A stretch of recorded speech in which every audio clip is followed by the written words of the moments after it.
And we're live. Good evening, Carol John Choppers. Hi, how are you? I'm Ben. I'm here on our Tuesday night new comic video. So all this stuff's coming out tomorrow. Feel free to claim it. We will show you in detail in a minute.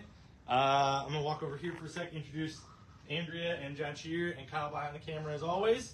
Welcome to us. I'm walking over here because we are going to have, starting this week and developing exponentially over time, a dedicated dollar book section, which is pretty cool. There might be some other featured stuff over here in the next few weeks, months, whenever Kevin gets around to building stuff. But for now, it's all dollar stuff, which is great because I have something else to mention having to do with dollar stock. I'm going to walk into you.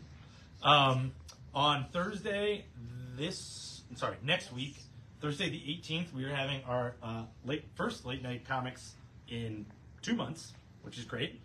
It's on the 18th. It'll be from 8 to midnight. And instead of doing a whole bunch of dollar stock to kind of clear out some stuff that's been building up, all of our normally dollar comics are going to be 50 cents a piece. So there's no need to buy 100. There's no need to blah, blah, blah, come in, just give us 50 cents to get something to read, or give us $200 and get 100 things to read. Yeah. And less for us to carry. So that's wonderful. We're all really looking forward to that. I'm going to have a long weekend, so I'm going to come back and hopefully not have to lift as much stuff. Right? Yeah. They're all looking at me like, nah. That's kind of it for new updates. We really hope to see you guys next Thursday. We've been adding a lot of the collections that have been around during the holidays to our new back issue stuff, which are always 25% off. John Shear just filled up, boom, this long box, half of it. So there's new stuff going out, which means we're creating new dollar stock, which is all one big cycle. It's pretty fun. Right? I keep on thinking there's something else to talk about, and there's nothing else to talk about. Oh, there's one other thing to talk about. It's equally as exciting, even though the store makes no money off of it.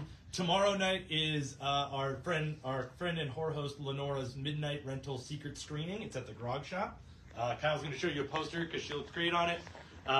It's once a month. The Wednesdays change, but tomorrow night at 7, the movie starts at 8. She is going to show a secret horror, sci-fi, cult classic movie, what have you. And I am the shtick because I have no idea what's going on. I just sit on stage and react. Andrea goes, John Shear usually goes, Kyle sometimes goes. So it's a fun staff activity. We'd love to see you there. We get a lot of customers to go to, so it's fun to high-five them, not in this arena. That's it. Yeah. Now we're going to talk about the table. Yeah. So first appearances are... Oh, yeah. There are no first appearances this week. There's one lame Teen Titans team appearance. The Bureau of... something. Solicitation or something. It's stupid. Yeah. So Image. Let's do Image. No first appearances. That's the weird kink that's throwing me off right now. King Spawn is on issue number 29. That'll be your cover A. This will be your cover B. Crave is on number 2. Petrol Head is on number 3. Mm-hmm. Okay, cool. Where they hide it on there? All right. And then we've got Midlife at number 4. Sacrificers, one of our favorite creators, one of our favorite books, staying really hard-hitting. On issue number 6, great development in this book if you're following it. Fish Flies from Jeff Lemire is on number 4. Deep Cuts, which we all forgot about, is on issue number 6. I guess they just took a break after a story arc. Right above that, big number 1 for Image this week, Terry Dodson continues Adventure Man. There was a miniseries a couple of years ago. And now we're on to miniseries number 2. So this is Ghost Lights, issue number 1 of that miniseries. A lot of adventure. A little A League of Extraordinary Gentlemen meets Terry Dodson artwork. Yeah, right? Sure. But really what we all are excited about image-wise this week is Transformers number 4. Andrew and I were so excited we read the PDF immediately after we read number 3. Transformers is a fantastic book in every way. Transformers fan or not. Lifelong, doesn't matter. I didn't know anything about it besides the Michael Bay movies, so I'm loving it. Optimus is so pure of heart in this book. It's amazing. It is wonderful in every way. Agreed. That will be your cover A with Optimus on it. And we got cover our 1 in 10 variant for a ratio, a 1 in 25 ratio variant, which is phenomenal, and 1 in 50, which I think is a spoiler cover, but it's not too spoilery. It's not. Right above that, we've got 2 collected editions from Image, Spawn Scorched Volume 3 in paperback, and the entire miniseries Great Ghost Story of Haunt You to the End in paperback. I did not just spill coffee. Reprints from Marvel. You just moved it into the coffee. I'm trying to I'll buy that one. Venom number 27 reprinted. You got White Widow number 1 reprinted, and Superior Spider-Man number 1 reprinted with the most bold and horrible choice of placement of a character in the history of character covers. I'm sorry to say. It's all right. I'll buy them all. It's fine. I work here. I know where to find them. Collected stuff from Marvel gets us Deadpool Epic Collection. It's volume 3 in the Epic Collections. This collects Deadpool 10 through 20 and some extra material, including the spoofed Amazing Spider-Man number 11? Like 38 or 41. Could have been that far off. Yeah, it is. Okay. Yeah. Well, it's a Craven. It's crazy. Yeah. So that's cool. Deadpool Epic Collection. Above that, you got Moon Knight, Black, White, and Blood, that whole 4-issue miniseries collected. Rogue and Gambit, the entire miniseries. And Volume 1 of Jed McKay's Avengers. Then on the non-superhero side of things, we've got Star Wars number 42. We don't have any cover A's on the table, which is kind of cool because that means y'all pre-ordered them. This is the logo variant, just like the Vader one last week. We've got the Rebels Anniversary variant, and we got a 1 in 25 cover with not a new character, which was kind of surprising because I don't know who that dude is. Star Wars The Mandalorian Season 2, number 8. Yes. Got it. I'm like 3 for 3. Yeah. That'll be your cover A. That'll be your concept art cover price variant. And this is your Death Trooper variant. Yeah. Almost didn't. Luke Cage Gang War is on issue number 3 of that miniseries. Almost a great, not an unsung first appearance in this, in a way. Yes. Like we wanted it to be. I mean, based off of name, I think it deserves it. I think it should be. So that's number 3 cover A, or that's the cover we have on the table. Then we got Thunderbolts issue number 2 of 5. That is your cover B. This is your cover A. Sentries on number 2 of 5 also. That's continuing with that 5-issue miniseries. That's cover A. That's cover B. And then Rise of the Powers of X started off this week, but we had an amazing number of last-minute pre-orders. So we have some cover price variants on the table. If you would like a cover A, let us know, because they are on their way back in. This is your Rasputin cover. This is your Krakoa. Oh, Krakoa cover. Thank you. And then we've got a 1 in 25 variant with Rasputin on it, and the all art version of the previous cover. So that's number 1 in 50 ratio variant. Weekly series continues with Miguel O'Hara, Spider-Man 2099, number 2. I didn't even have to breathe in the middle of that sentence. This isn't. Oh, it doesn't say Dracula 2099. It's just regular old Dracula because he's immortal. Yep. He's immortal. Same old Dracula, different century. So that'll be your cover A. Here's your cover B. We got a 1 in 10 design variant for that one. Captain Marvel's on issue number 4. She's fighting Blastar, and it's cooler than it sounds. That's cover A, and we got a 1 in 25 variant with Black Cat on it. She's also in the book. Avengers is on number 9. They're in the middle of a story arc. We've got a Stormbreaker cover price variant, and then 1 in 25 cover 2. Yeah, number 2 of 5 is Spider-Gwen Smash. It's still a Dazzler team-up, and they're really leaning into the whole, they're both part of bands thing, so that's kind of cool. They're on tour. And then we've got a Stormbreaker cover for that one, which is well rendered. Love it. I like the drumstick angle. Are we doing this the right way? Yeah, we are. This is a great talking point of a book. So Wolverine number 41 is the beginning of the Sabretooth War, and when I saw that, when we all saw that solicitation and previews, we were like, Sabretooth War, Wolverine's fighting Sabretooth, whoop-de-freaking do. We were wrong. This is phenomenal. This says the most violent Wolverine book put out, and it might be right. It is at least right for the last decade. Yes. For sure. Like, Marvel doesn't have a Max line anymore, there's no adult stuff. This is violent. Like, this is page 3 violent. Sabretooth's coming back with, like, a multiverse of Sabretooths, and he is screwing up Wolverine's life. The last page is, like, worth every minute you spend reading this book. Mm-hmm. Every minute. Anything? Happy birthday. Yeah. Wonderful, wonderful, wonderful place to start Wolverine if you haven't yet. So that's your cover A I was holding up. We've got a Wolverine homage cover for your cover B, and then we've got a 1 in 25 variant for that one. Definitely worth a read. So Miles Morales is a Gang War tie-in issue. That's number 15. We've got a Wolverine homage cover variant there, and then a 1 in 25 available next to it. One more, probably the most notable cover on the table, all of us were stoked to read this book. Blade number 7, he's the Hulk Slayer. It delivers on every promise while continuing the wider Blade story. Like, they give you a good rundown of, like, where Blade's coming from, why the hell he's talking to the Hulk in the middle of nowhere, and, like, what those two have to do together. It's a great single issue, and then it's going to move on to talk about Blade some more in the next issue. But love this one. Really good. And what a cover. Mm-hmm. Blade's not going to be dog. Or is he? Our huge number 1 for the week, our one we were most excited about, one Jen Shear was most excited about, and I'm going to let him talk about it in a second. I'm going to run through the covers, and then he can gab for 15 minutes while I get some coffee and don't spill it on anything else. Yes.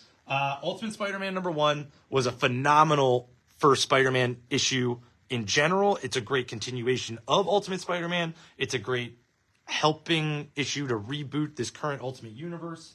I can't say enough good things about it, except that I can't wait to read more, and I wish this was a bigger first issue. So I'm going to tell you about the covers, and then Jen Shear will tell you about the book. This is a variant by Marquez. This is by Klein. This is the 1 in 25 cover by Tony Daniel. This is the 1 in 10 design cover. Above that, you've got Stegman doing the family portrait. You've got Manahini on a cover. You've got Todd Knock doing a connecting cover. Bagley. Damn it, Kyle. We practiced this. I'm just kidding. Okay, Bagley doing a connecting cover. We'll respect any requests. Yeah. And then 3 suit variants. You got the red and blue suit, you got the 2099 suit, and you got the black suit Spider-Man. One more by J. Scott Campbell right there at the top, which I will hand to Jon Shear while he yaps. So, Ultimate Spidey number 1 is true to what just happened within the Ultimate Universe that Hickman did, where he just, like, had the Maker come in and mess everything up. So, Spidey doesn't know he's Spidey. And it's great because within what the Maker did, there's a whole new universe, and it feels perfect. Like, there's heartfelt moments, there is just great character development. It is everything you want from a Spidey book. It doesn't discount the old stuff, but if you've never read it and you want to jump into Ultimate Spidey, this is a perfect jumping on point. I cannot recommend it more highly. Ultimate Spidey might be my favorite book of all time. I am happy to add this to that collection. It's wonderful. So yeah, great issue 1. Just keep going. I read the other one. Yeah, and then Giant Size Spider-Man. So Miles and Venom have teamed up. This is the first in the Giant Size. They're going to be doing Giant Size throughout the year of 2024 for Marvel.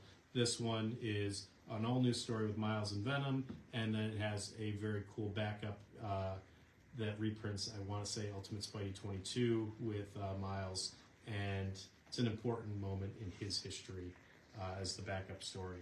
But For 2 reasons, because I believe, if I remember correctly, it's almost the first time he ever met Venom. yes, And that's very shocking for Miles as, like, a young Spider-Man in that reprint, or in that issue. But, like, something earth-shattering happens to Miles in that issue that blew us all away when it happened. Yes. So, like, it's a great reprint alongside a great original story. So you got your regular cover, you got your cover B variant, and then you have your Saturday morning cartoon variant, cover C. Deadly Foes. Deadly Foes. One more. And, a 1 in 50 variant. 1 in 50, I was so surprised you Yeah. did not claim. No, I'm good. Okay, so Jon Shear got to talk about Ultimate Spider-Man. I get to talk about Action Comics. Because Bizarro. Jason Aaron has begun writing for DC on a regular basis, so he's been doing Batman Off-World, which is great. And then, great. You can tell I meant it because I said great. And then Action Comics 1061 is the beginning of Jason Aaron's first story arc on Action Comics as an ongoing series. It is him. It is a brand new Bizarro story. You need to know nothing about Superman or Bizarro. Up and away. It's a bird, it's a plane, all that jazz. Me and Bizarro. Cool. Me and Bizarro. Bizarro talks backwards. It doesn't matter. They give you what you need, and it is a great read. I read the PDF for this and then reread the issue today because I was so excited about it. The artwork's great. It deals a lot with Superman's weaknesses. It deals with his compassion as far as trying to understand his enemy, and that really blown up in his face. And it's a great beginning to a story. So if you're looking to read some Superman and think there's too much Superman and you don't want to dive in anywhere, dive in here. So that's cover A. Cover B is Pachalo. Cover C is Carrie Andrews. Cover D is Jorge Jimenez, and cover E is Joel Jones. And then we move on to Green Lantern. It is finally telling what happened with Hal before the series started, what was going on. And with this cover, one will die. Yes, one will die, but it's a very vague death, and we know that's all going to happen. But the backup story is part of the 1 in 25 variant because Sinestro's kid is going to be part of the Sinister Sons, and this leads directly into that. So there's your 1 in 25 variant, and then your very cool 1 in 50 variant for that there. Batman Robin. Damian has not wanted to go back to high school. This time Bruce finally said, get in there, go to high school. So he's going to high school. So that's what's going on here. And we got a 1 in 25 variant for that there. Wesley Dodd's Sandman is on issue number 4. Awesome cover. That is a Sandman versus the Fog. Can't beat that. Outsiders, a.k.a. Planetaries, on issue number 3. Speed Force. What's going on in this book is legitimately like if you were part of the Speed Force. The art in it is fantastic. There's movement all over the place. It is great. So that's issue 3. Titans Beast World is on issue number 4, the penultimate issue. Like we said at the beginning, team first appearance, it's vague and whatever. But in terms of story, great. I mean, it's everybody's starring into animals. Fables on issue 161, penultimate issue for that. They said that. I've heard that before. I know, right? And then the one facsimile is your Batman Beyond, first appearance of Terry in comics. We've got your regular cover there, and you have your spiffy, shiny foil variant for that one there. Those foils just keep on getting better and better. That is very cool. And that's it. No DC trades this week. Dark Horse has the Fafhrd and Grey Mouser omnibus with Mignola artwork, early Mignola artwork. It is all epic, operatic storytelling based off operas and stuff like that. But it's amazing. Classic Mignola stuff. Barnstormers by Snyder and Tuileries is collected. This is a wonderful series. Is this going to be best for under $25? Mm-hmm. Yeah, it's great. Kevin Smith's Quick Stops is on number 2. You got your graduate homage variant there. And then maybe my pick of the week, Turtles Usagi Yojimbo, where if you've never read Usagi and you only read Turtles, it's a great jumping on point. And if you've never read Turtles and only read Usagi, perfect. It is a great story with time travel and lasting character deaths. It's wonderful. Just good book. Good storytelling. The next book is one that we didn't really know how to talk about, so I'm just going to hold it and look confused. Pete Townsend of The Who wrote a rock opera, and then they wrote a comic based on the rock opera. We did not crack one because it's probably, it's like a deluxe hardcover, and it's probably the weirdest thing we'll ever look at. It's the size of a record, but it's based on the vision of one of the greatest rock band members in the history of rock bands. So I have to imagine it's good and weird. Emphasis on the weird, but sweet. Pete Townsend. It's called Lifehouse. After John Shu's pick of the week with Usagi Yojimbo, my pick of the week is absolutely Unnatural Order number 2. Number 1 was a book we gave away 150 copies of when it first came out. It's from Vault Comics. It was a great little D&D. They're going after a super evil blood druid kind of thing. There's a little twist at the end. And then this issue just takes that twist and jams it down your throat in the best way possible. I'm so in for the rest of this book. All these other guys were on the list for it already, and I was like, I'll just give issue 1 a shot. Now I'm going to be the one who's pimping this one out. It's just a great series so far. It pulls no punches whatsoever, so you want a good small press book to dive into. Couple more on the table. You got Cruella de Vil, issue number 1, continuing with the Disney villains from Dynamite Entertainment. This gives you a little primer of why this lady hates dogs. And then Sean Murphy started a new book for Massive Publishing. It's a new chapter in the Zorro saga. You need know nothing about Zorro. I don't care about Zorro. I watched that Antonio Banderas movie a couple of times, and I went, cool. But this is Sean Murphy artwork at its freaking best. They really develop a new Zorro character, someone they passed the mantle on to very well halfway through this book, and then he takes off running with it. It is so great. It actually takes place in the modern day. There are drug cartels and cars, and he's really working that legend into something that we can understand as modern readers. So I ordered more Zorro because it's awesome. Next up, we have one last thing. New comic-wise, TMNT Saturday Morning Cartoons is on issue number 9. That'll be your cover A. That's your cover B. And then we have a Virgin variant of number 9. It's a 1 in 25 cover, which looks great. To fill a little space on the table, John Shear bought some fantastic collections of graphic novels this weekend, including a bunch of Amazing Spider-Man Omnibuy. So those are half off the cover price since they're open and not new to us. And then we've got a bunch of all-ages stuff. Bluey has a Hooray It's Easter just in time for the beginning of January. My Cat is Such a Weirdo is on volume 2. My New Life as a Cat is on volume 4. And then we got a new Pokemon adventure. This is Ruby and Sapphire era stuff, and that's on volume 1. Below that, Looney Tunes is on issue number 276. We got an all-ages graphic novel called You Wish. I can't remember. I think he's cave diving. Spelunking? Yeah, but like that seems like the more like intense version of cave diving. He's a child, or she's a child. They're a child. Whatever. I don't. So now I not- can't even tell if that's a it's cat not or the not. Descent. That's what you're saying. Not the Descent. Marvel Verse has a new reprint chapter with Madam Web appearances with Spider-Man, and we got a few stuff from last week: Pokemon Underwater Missions, Spider-Ham. We loved Quantum Quest, so we left that on the table. All these great origin comics for kids of Harley, Batman, Wonder Woman, and Superman. It's Bedtime for Batman is reprinted in paperback, so is Be a Star Wonder Woman. The School is for Superheroes, Teen Titans Go to the Library, and a couple of YA graphic novels with Break and the Sweet Valley Twins. But that is our new comic week. We loved it because it's a little bit of a normal size table where we can keep all our 25% off books out and add some new dollar stuff.